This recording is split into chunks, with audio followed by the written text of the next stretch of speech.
Today on GrowthShares, let's analyze and see whether Chubb is a great long-term investment.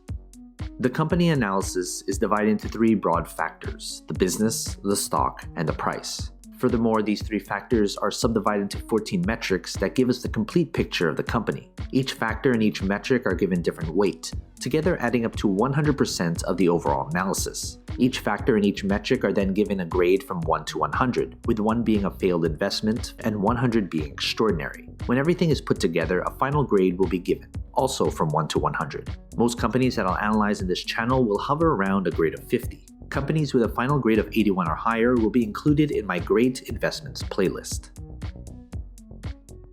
Let's first look at the company as a business. The business is the most important part of this analysis. That's why 45% of this analysis is attributed to the business. As Warren Buffett once said, it's far better to buy a wonderful company at a fair price than a fair company at a wonderful price. A stock cannot grow and prosper without having a rock-solid foundation. The business factor is made up of 8 metrics. Basically, these 4 metrics measure how well the company is doing right now. These 2 metrics measure how well the business is projected to do in the future. And these 2 metrics measure the socio-economic impact of the business. In the description below, I have a separate video describing each metric in detail.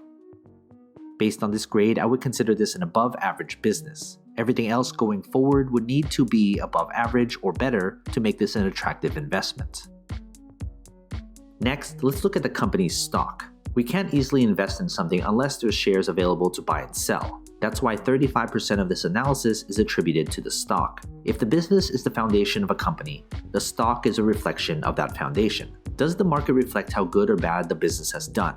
And how does the market think the company will do going forward? That's what the stock tells us. What matters most is return on investment. There should be some correlation between the business and its stock. The stock factor is made up of 5 metrics. Basically, these 3 metrics measure how well the company's stock has done, and these 2 metrics measure how traders and investors perceive the company as an investment. In the description below, I have a separate video describing each metric in detail. Based on this grade, I would consider this a below-average stock.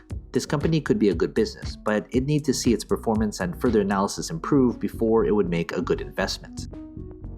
Finally, let's look at the company's price. Price is what most investors look at when deciding whether to invest in a company or not. But price per share shouldn't be the most important consideration. That's why 20% of this analysis is attributed to the company's intrinsic value. There is a reason why a company's stock is undervalued or overvalued. An undervalued stock may be undervalued because it's simply a terrible business. And the other side is true as well. The price factor is made up of only 1 metric. Basically, the intrinsic value is the price per share at which the company's fundamentals align with its true value when compared to its current stock price.